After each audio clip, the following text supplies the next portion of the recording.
Coach Kelly said you guys are shifting to more of a four-man front going forward. Do you think that fits your personnel and who you guys have on that D-line moving forward? I think that's like just to give our guys basically more one-on-one matchups, so so we can affect the quarterback more. So I think just it is not necessarily a four-man front. It's just gonna consistently, just rush four men. So like just to get our guys more than one-on-one, so we can create those highlight plays, like beat LSU, like the D-line that we know we can be. Like I'm excited. Jacobian, D-line probably had their best game of the season really last week. Y'all really seem to step up across the board. What kind of impact has Pete Jenkins made so far in that D-line room? The most impact he's made, like he's tuning up the little things, but the thing he teaches us the most is like the first thing when he walked in is it's not about the destination, it's about the journey. So we've been homing in on each practice, trying to get better technique-wise, like just trying to be better. Like every time we go on the field and we came off, like just trying to be better. You know what I mean? So just trying to be better every day is like what he really taught us. Like and that's really what it is. Missouri had a real good rushing attack coming into that game. You guys, by and large part, shut them down.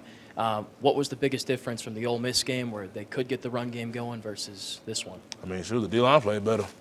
I mean, that's really what it is. Like we know that we have to play at a high level, but not only does the D-line have to play at a high level, like the whole defense has to play at a high level. So like with the D-line's playing better, the whole defense plays better, we win games. So it's not that hard of a formula, to win games, because like the offense is gonna go out there and do what they do. Like as long as the defense, if we know we can do it week in and week out, no one's gonna be able to mess with us, and I still believe that.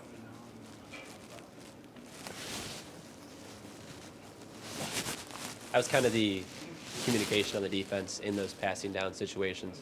You have not the most experienced defensive backs in the SEC. You've got a lot of experience in that front four.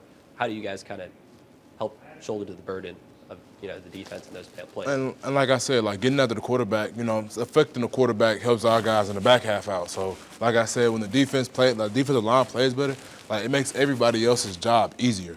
So like I know that like every week I know that our DBs and like back there, they're looking for us to like be the start fast. Like the defensive line to start fast. So when we start fast, the defense starts fast, and when the defense starts fast, the offense starts fast, and it's just like a trickle down effect. So like just being able to, I know like I gotta have his back just like he has my back when that ball goes in the air. So you know what I'm saying? It's like a mutual respect for both of us. Like they don't believe that no quarterback's gonna pass it, and we don't believe no quarterback's gonna catch it. I mean, it might not be what it is every week, but you know what I'm saying? We just have that trust with each other. Yeah, you're facing Auburn this week. They got a pretty good O-line, but in practice you're facing LSU's O-line, LSU's offense. I mean, how does going against an offense this good every day in practice help you guys be better during game day? I mean, it definitely iron like what I've been taught since the day I first came here. Iron sharpens iron. So going against, Will and Charles and like the big three, like going against those guys in the middle, and even the tackles like Emery and Will and Garrett. I named the whole line, but just like going against those guys every day, like I know that definitely makes me better.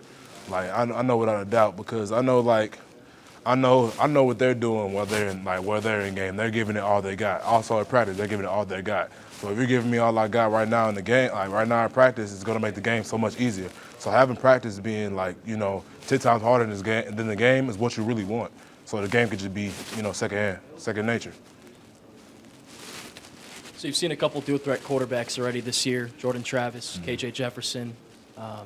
Peyton Thorne has kind of added a running element to his game this year, Auburn's quarterback. So what have you learned from maybe mistakes you made against those other two quarterbacks that you can use this week against Auburn's run attack? Just not, like I say, like the defensive line just, like even though we have to play good, just not doing too much, not trying to pop our gaps, trying to do too much, like trusting our linebackers to fit their gaps, just how they trust us to fit our gaps.